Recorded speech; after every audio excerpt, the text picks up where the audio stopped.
a veces. Damos gracias a Dios que podemos estar aquí en esta mañana y escuchar su palabra. Gracias a Dios por todos vosotros que podéis estar, también por los que no están, que están de vacaciones, de viaje, y esperamos que Dios les bendiga también a ellos. Gracias por Desiree, está de vuelta después de su viaje.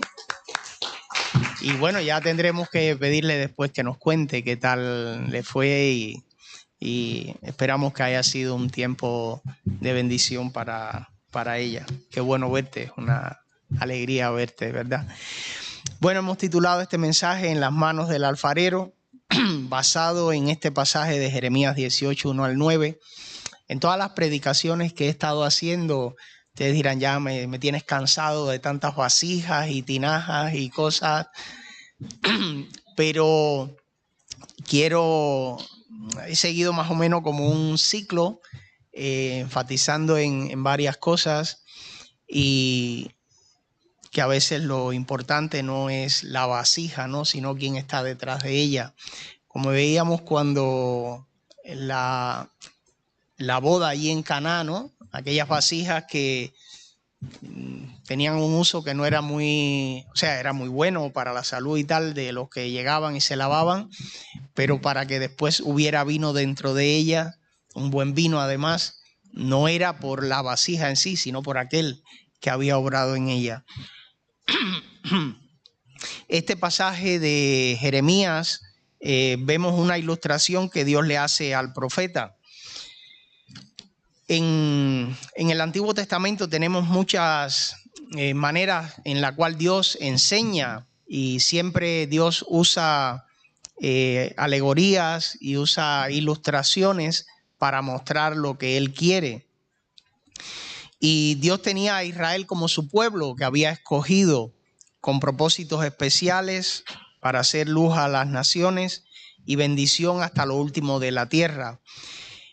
Porque bueno, iba a ser el pueblo cuna del Mesías, de Jesucristo, el Salvador del mundo. Dios le había dicho a Israel pues una serie de cosas para que fuera una nación santa, para que su testimonio brillara delante de otros pueblos, y también una nación que se mostrara como la nación que adoraba a un solo Dios. En Éxodo 6:4, Dios le dice a Israel: oye Israel, Jehová nuestro Dios, Jehová uno es. Y lo curioso de esta historia es que a lo largo del tiempo y de la historia, aunque Israel confesaba ser pueblo de Dios, ser un pueblo escogido por Dios, permitió que entraran en sus vidas pues otras cosas. Y Dios le había dado leyes y órdenes estrictas para no mezclarse con las costumbres de los pueblos paganos, por en medio de los cuales ellos iban a pasar hasta llegar a la tierra prometida. Pero la realidad fue que todo lo que rodeaba pues fue permeando allí al pueblo de Israel, entrando, y este pueblo que fue llamado a ser diferente, pues realmente se mezcló con costumbres y usos de aquellas tierras por las cuales pasaron. Y hay un pasaje en el libro de Jueces, cuando Dios tiene allí a Samuel como su juez y dirigiendo al pueblo, y el pueblo dice: no, quita, queremos un rey como los pueblos alrededor. Y Samuel les pone allí su queja delante de Dios, y Dios le dice: tú tranquilo, que no es a ti al que te han desechado, sino que es a mí. Y lo cierto es que esta nación, con un privilegio tan grande, pues realmente se apartó del propósito de Dios. Y hay otro pasaje en Isaías que a mí me parece fuerte, ¿no? Cuando Dios le dice al profeta: crié hijos y los engrandecí, y ellos se rebelaron contra mí. O sea, hablando del pueblo de Israel. Y Dios usa ahora una ilustración con Jeremías en un momento en que la vida espiritual de Israel estaba en decadencia, adoraban a otros dioses, cada uno hacía lo que bien le parecía. Y le dice, levántate, ve a casa del alfarero y allí te haré oír mis palabras. ¿Cuántas veces vemos cosas hasta que o hacemos o decimos o vivimos y hasta que no chocamos con una ilustración que ilustra, valga la redundancia, nuestras vidas, no nos damos cuenta de algo? Yo siempre me acuerdo en algún lugar en mi adolescencia, estábamos en mi juventud en la playa y había muchachos que no eran creyentes y estábamos en un lugar así, nos pasamos como 2 o 3 días tipo rústico en tiendas de campaña, en un promontorio a la orilla del mar, y no teníamos, había electricidad en un motel cercano, pero donde estábamos no. Y entonces estábamos allí en un día, una noche de esta de cielos despejados, y se veían todas las estrellas y tal, y estábamos allí mirando la oscuridad del mar, y alguien que no era creyente dijo, bueno, en lenguaje cubano, voy a hablar yo en castellano, jolín, esto no se pudo haber hecho solo. O sea, mirando la inmensidad del cielo, las estrellas, él dijo, tiene que haber algo. Entonces, a veces cuando ante cosas sencillas o de la vida somos de pronto confrontados un día, pues sacamos una enseñanza. Y yo siempre recuerdo mis estudios de genética porque no los entendía. Y hace 33 años, cuando yo estudié, pues no había, bueno, en Cuba no había internet. Y entonces cuando me hablaban del ADN y la metilación del ADN y cómo se unían las bases nitrogenadas, yo me lo aprendía de memoria, pero no comprendía, no entendía cómo sucedía eso. Y ahora es muy fácil, porque lo ves en un modelo de esto de que te hacen digital y pues se entiende a la perfección. Y la única ilustración que el profesor encontró un día para hacernos comprender cómo sucedía la metilación del ADN, pues él sacó un zipper, bueno, una cremallera y abierta, y empezó a correrla, a unirla, y él decía, así se van uniendo las bases nitrogenadas. Y así sucede lo contrario, cuando cerraba, se unían las bases nitrogenadas, y cuando abría, pues así se desprendían. Y yo dije, pues nunca se me hubiera ocurrido pensar que con algo tan sencillo, ¿no?, pudieran dar una explicación tan lógica sobre un proceso pues que es invisible. Y Dios hace lo mismo con Jeremías. Dios le lleva allí a casa del alfarero y le dice, ve allí, desciende, te haré oír mis palabras. Descendí a casa del alfarero y hallé que él estaba trabajando en el torno, dice esta versión. Hay otra versión que dice en la rueda. ¿Habéis visto un alfarero trabajar?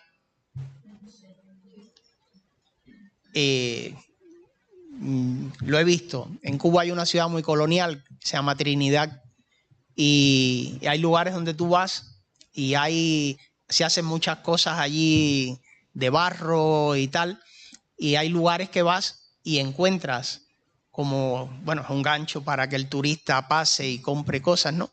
Pero encuentras pues cómo se hacen vasijas de barro, cómo las pintan, y ves a ese hombre delante de una rueda dándole con el pie, porque es la manera rústica.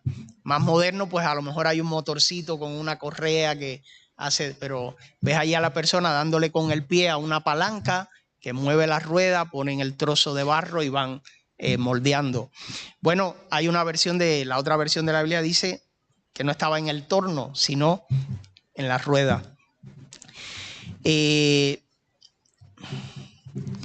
Dios usa una ilustración muy grande y Dios le muestra a Jeremías varias cosas en este pasaje. Una, que debemos desear estar. Debemos desear estar allí donde Dios quiere mostrarnos. su revelación. Dios se complace en hablarnos. Hemos tenido estudios en tiempo anterior de cómo escuchar la voz de Dios, cómo saber lo que Dios nos quiere decir. Pues debemos desear estar en ese momento, en lugar donde Dios nos quiere hablar. La vida de Israel estaba en decadencia y producto de todo su pecado, Dios había decidido sobre ellos que iban a tener pues una recompensa que no era buena por su pecado. Y vino la cautividad a Babilonia. Y los israelitas, que eran tan orgullosos de su herencia y Dios con nosotros, aunque ellos andaban haciendo lo que querían, tuvieron que sufrir pues fuerte por lo que estaban viviendo tan lejos de Dios. Dios se complace en hablarnos y debemos desear estar allí donde Dios quiere mostrarnos su revelación. Y Dios lleva a Jeremías para que vea este proceso. El verso 3 dice que descendía a casa del alfarero y hallé que él estaba trabajando en el torno y la vasija de barro que él hacía se echó a perder en sus manos. Pero él volvió a hacer otra vasija según le pareció mejor hacerla. Es una ilustración que tiene y que dice mucho. El alfarero estaba trabajando, no dejaba de hacer su trabajo, estaba sobre la rueda. Jesús dice que mi Padre ahora trabaja y yo trabajo. Y a la hora que lleguemos siempre delante de Dios, pues Dios no está descansando. Pobre de nosotros si Dios se tomara vacaciones. Sería horrible, ¿verdad? El hecho de que este trabajador estuviera siempre haciendo su labor, pues nos enseña que Dios tiene control sobre las cosas. Dice que aquella vasija se echó a perder, pero él volvió a hacer otra. O sea, el barro es moldeable. Es moldeable. Porque somos frágiles. El ser humano es frágil. En estos días tengo a varios hermanos locos porque se me rompió el carro, no sé lo que tiene. Yo digo, ¿pero por qué se me rompió? Si yo llegué a parqué, estaba todo bien y al día siguiente cuando arranco me dice urgente al taller. Y ahí dándole vueltas yo, pues que no he oído ruido, tiene petróleo, tiene corriente, pero cada vez que enciendo me dice urgente a taller. Y eso me hizo recordar a nosotros. Hoy estoy bien y mañana me dio un infarto. Hoy estoy bien y mañana me están operando. Somos frágiles. Las vasijas son de barro. Y Dios quiso demostrarle con esta ilustración al profeta que somos polvo. El Salmo 103:14 dice que el Señor conoce nuestra condición. Se acuerda de que somos polvo. Pero lo grande es precisamente esto, que aunque el ser humano es polvo, Dios se glorifica en usarnos así como somos. Para que la gloria no esté en estos cuerpos frágiles, que somos polvo, que somos de barro, sino en su poder. Porque la gloria le corresponde a Él y no a la vasija de barro. Y esto tiene una enseñanza también, que somos vasijas en proceso, que Dios trabaja con nosotros, que Dios no ha concluido y que todavía trabaja con nuestras vidas. Yo creo que cada uno de nosotros sabe aquello que hace que no es del agrado de Dios. Cada uno de nosotros sabe las oportunidades que hemos perdido de hacer algo por Dios, de servir, de trabajar, de hacer lo que Él quiere que hagamos. Porque muchas veces podemos justificarnos, decir, no lo hemos podido hacer por la vida, el estrés, la agitación, lo que fuera. y puede que sea cierto, humanamente hablando. Pero Dios no ha concluido, hermanos, con cada uno de nosotros. Dios nos quiere usar así como somos. Y como el barro es moldeable, pues Dios nos moldea. El proceso de moldear muchas veces puede que no sea fácil. O sea, Israel, la nación que Dios escogió, la nación a la cual Dios guió, que pecó, que se apartó, que se llenó de costumbres paganas, Dios para moldearlos les hizo pasar, y los 70 años cautivos en Babilonia fueron horribles. Fueron horribles por ser trasladados a otro lugar, por querer borrar su identidad como nación. Porque os acordáis de Daniel, Sadrach, Mesach y Abednego, ¿verdad? Estando allí cautivos, ¿qué fue lo primero que le hicieron?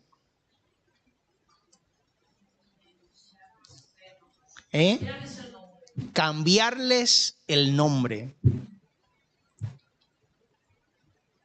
Cambiarles el nombre. O sea, voy a borrarte, primero ya no te llamas así. Y luego, pues todo lo demás que pasó allí. Pero la fragilidad del hombre la tenemos delante y muchas veces pensamos que no está. Pero Dios conoce nuestra condición, sabe que somos polvo y Dios quiere moldear nuestras vidas. Por tanto, debemos desear estar donde Dios quiere que estemos. Debemos tener presente que Dios siempre trabaja con nosotros porque somos frágiles. Y no es solo frágil en la salud física, sino también espiritual.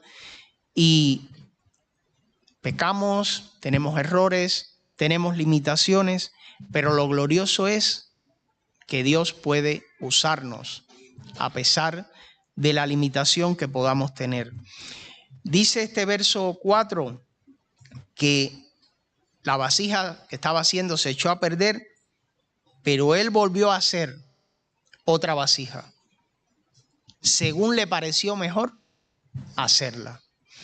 Por tanto, podemos ser restaurados. Pase lo que pase, mientras estemos en las manos de Dios, hay esperanza. Recordar aquel momento en la historia de David, que David manda a hacer un censo como para un poco gloriarse, pues mira, esta es la nación que yo he forjado, yo que soy el rey. El reinado de David fue un reinado en el que, a pesar de todas las desgracias personales de David, pues Israel como nación pues tuvo un florecimiento, el reino se extendió, David conquistó lugares y un poco se le vino la gloria a la cabeza y dijo, voy a hacer un censo. Y el motivo de hacer el censo era un poco mostrar, mira todo lo que tengo, cuántos hombres sobre las armas, yo qué sé. Y a Dios no le gustó. Y de hecho Joab, aquel general que era un poco sanguinario, pero que era muy fiel a David, le dijo, ¿cuál es el propósito? Sí, era todo lo que Dios... Pero él, como obedecía, obedeció. Y al final, cuando Dios le dice que le va a castigar, le da a escoger como 3 castigos. Y David dice, y uno de los castigos era que si caer en manos de los filisteos y tal. Y David dice, no, yo prefiero caer en manos de Dios, por muy duro que sea. Pues mientras estemos en manos de Dios, hay esperanza. Hubo esperanza para David a pesar de sus errores. Y yo creo que por eso es que siempre la Biblia habla de David como un hombre conforme al corazón de Dios, porque a pesar de todo lo malo que pudo hacer como ser humano, reconoció a Dios y se arrepintió de manera honesta delante de Dios. perdón, hubo esperanza para Pedro, cuando después de negar al primero, alardear de que no le iba a dejar, y luego de hacerlo, supo arrepentirse profundamente y pedir perdón.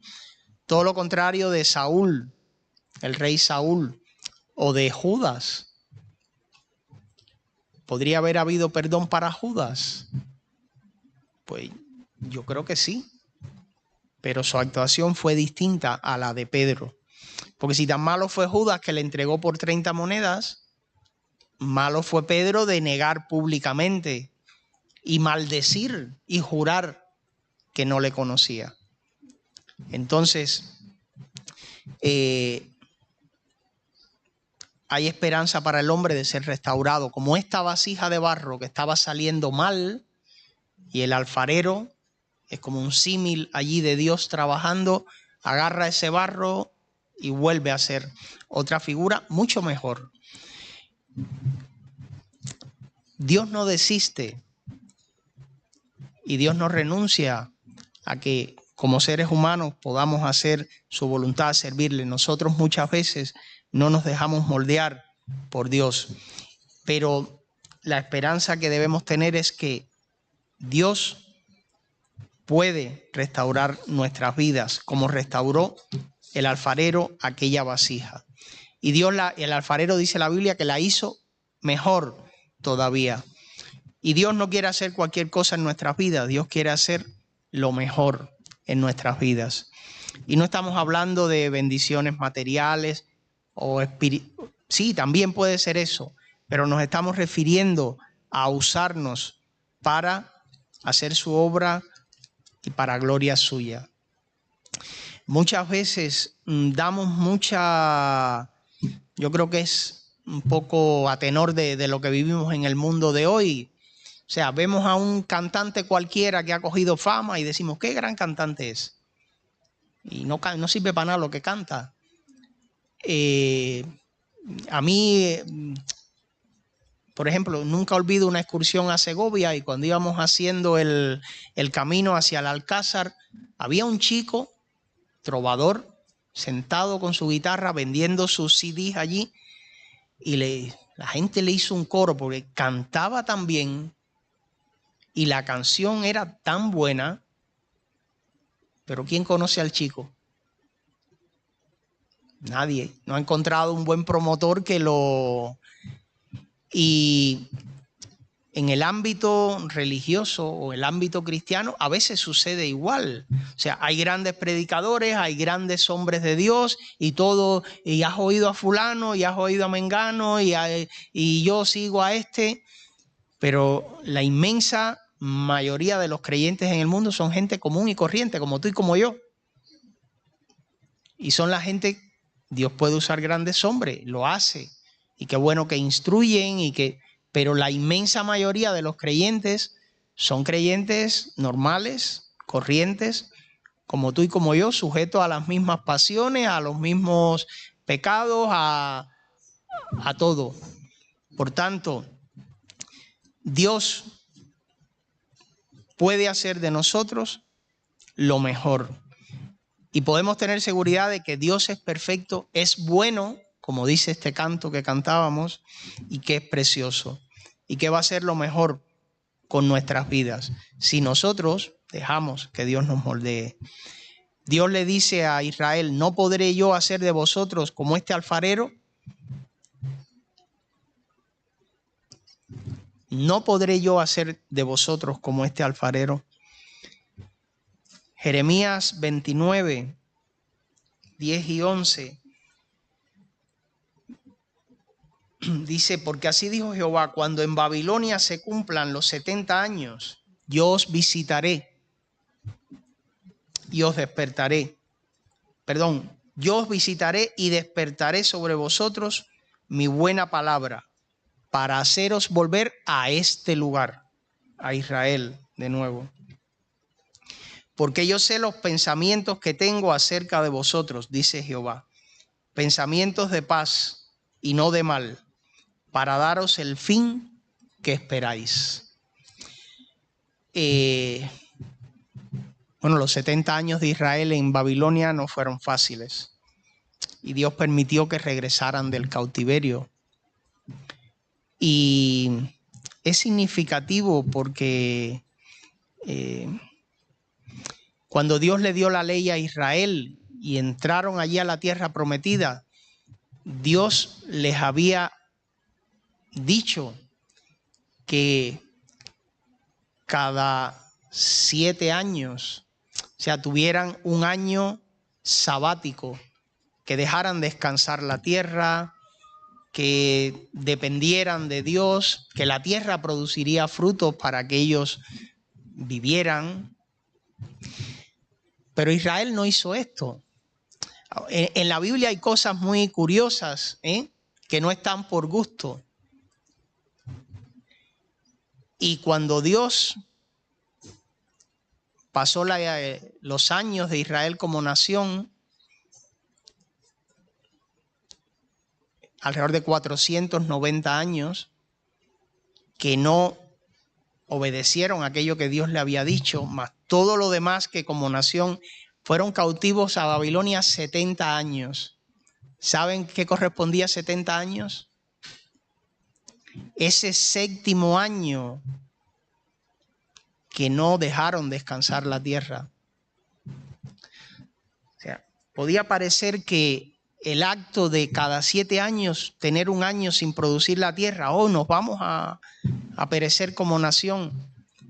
Sin embargo, luego pasaron 70 años en Babilonia, que la tierra en Israel se quedó ahí ¿cómo se dice? A berbecho, ¿verdad? No recuerdo si es o barbecho. Y pasaron 70 años de esclavitud en Babilonia. Dios dice que sus pensamientos que tiene acerca de su pueblo son pensamientos de paz y no de mal, para daros el fin que esperáis.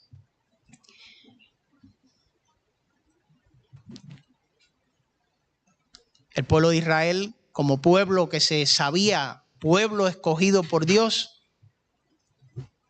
aunque estaba muy lejos de lo que Dios quería, pues seguramente tenían pues la esperanza, la confianza de que todo iba a ser bendición para ellos como nación. Pero ya en este momento previo a esa deportación a Babilonia, no sabían lo que les esperaba. Iban a ver a su rey, a Sedequías, cómo le sacaban los ojos, cómo mataban a sus hijos, cómo destruían y se robaban todo lo que había en el templo, que era la gloria. Para ellos, este templo representa la presencia de Dios. Y todo aquello en lo cual tenían como algo muy grande iba a ser destruido delante de ellos. Dios tiene un fin para nosotros que no es así, pero como nación, como pueblo de Dios, debemos, como decíamos hace un momento, desear estar donde Él quiere que estemos, buscando su voz, oyéndole, porque somos frágiles y porque podemos ser restaurados. La historia de Rahab la ramera es una historia que inspira mucho, porque esta mujer, siendo una mujer de un pueblo pagano, además siendo una prostituta, cuando se enfrenta o conoce allí a los espías de Israel que estaban dentro de la ciudad y les esconde a riesgo de su propia vida, ella dice: sé que Jehová os ha dado esta tierra. O sea, ella no dice sé que Dios se las va a dar, no, ya es vuestra. Y es curioso, a veces leemos las cosas en la Biblia y pasamos por alto. Siempre os digo que en una predicación que hizo Villella aquí, él habló de la sal de la tierra y todos decimos la sal es buena por esto y esto, y él de pronto dijo ese día: y la sal da sed. Y eso se me quedó porque nunca había oído eso. Y aprendemos. Y cuando volví a repasar la historia de Rahab, Rahab los esconde en su casa, pero la casa de Rahab estaba en el mismo muro de la ciudad. No estaba al lado del muro, sino en el mismo muro. Y cuando los israelitas le dieron las vueltas a la ciudad, tocando las trompetas y todo aquello, los muros cayeron. Pero la casa de ella no cayó, porque estaba allí. Habían puesto un cordón como una señal para ir allí y sacarla a ella, a su familia, a todos los que estuvieran en su casa y concederles la vida por la acción tan generosa que había hecho con los espías de Israel. Pero qué curioso, la casa estaba en el muro, todo el muro de la ciudad cayó, su casa, esa parte del muro donde estaba la casa, no cayó. Dios tenía una bendición para esta mujer por lo que había hecho más. Bueno, llegó a estar en la genealogía de Cristo, que es lo más grande, ¿verdad? Y es un ejemplo de alguien que pone su confianza en Dios, reconoce al Dios verdadero y cómo Dios le premió. La Biblia dice, ¿quién nos puede separar del amor de Cristo? Allí en Romanos, y menciona todo. Y después menciona la certeza de que nada nos puede separar del amor de Dios. Dios está como este alfarero, dándole vueltas a la rueda, trabajando el barro. Nosotros somos el barro, la vasija de que Dios quiere hacer. Y como decía al principio, hablando de las tinajas aquellas de la boda de Caná, lo importante no era la tinaja, sino quién obró en ella, produciendo un vino de gran calidad. Dios está girando esa rueda en nuestras vidas. Dios quiere que nosotros deseemos estar donde Él está, servirle, que podamos ser útiles en sus manos para la gloria y la honra de Dios. Como iglesia hemos estado pasando y pasamos una situación peculiar y que es difícil, pero Dios usa gente normal y corriente como nosotros. El que se cree más insignificante delante de Dios, Dios puede hacer grandes cosas con esa persona, con cada uno de nosotros. Dios nos ha puesto en lugares donde otros de nosotros no pueden estar. Y Dios quiere usarnos en el lugar que estamos. Tú trabajas en un lugar donde yo no puedo estar. Tú estudias en un lugar donde no puedo ir yo a predicar o a hablar. Tú vives en un lugar y tienes vecinos que te conocen, a los cuales no puedo ir yo. Entonces, Dios nos quiere usar así como somos, como estamos, donde vivimos, donde trabajamos o estudiamos. No estamos solos, hermanos. La iglesia puede parecernos que qué pequeña se nos ha quedado la iglesia. Pues sí, en número. Pero cuando los que estamos en la iglesia, no importa el número, nos dejamos usar por Dios, que Dios moldee nuestras vidas y nos use, la iglesia puede hacer grandes cosas. Y es algo que quiero decir y dejar claro. La inmensa mayoría de las iglesias no son grandes iglesias en número. Son iglesias pequeñas que Dios usa. Que Dios usa. Por tanto, no debe ser motivo de desánimo. Bueno, es normal que podamos desanimarnos y sentirnos tristes y tal, pero así como somos y como estamos, Dios nos quiere usar, Dios nos quiere moldear, Dios quiere que como iglesia podamos ser de bendición y alcanzar a otros. No que seamos un club social, no que seamos un club a donde vamos a pasar el domingo para pasarla bien, sino para adorar a Dios, servirle, ver su grandeza, ver la obra que hace en nosotros y alcanzar a otros.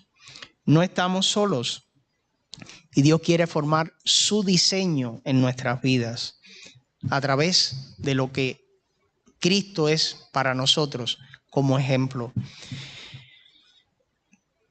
Estábamos orando, Sawi nos ponía a orar y pedir por una serie de cosas.